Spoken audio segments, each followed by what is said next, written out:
Hello guys, we are working on Samsung M11 phone. The problem is that it's showing emergency calls, only icon, no networks are available. So this happens mostly due to the network IC.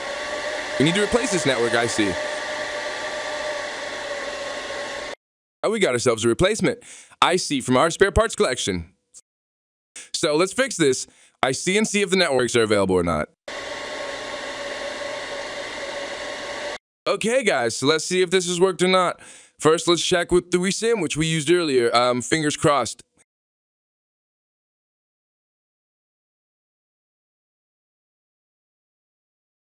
Eureka!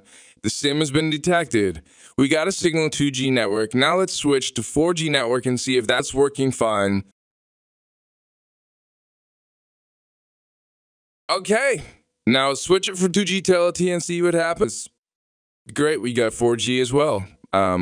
So guys, this was the change network IC. So if you love the video, please don't forget to like, comment, and follow for more contents like these. Thank you guys.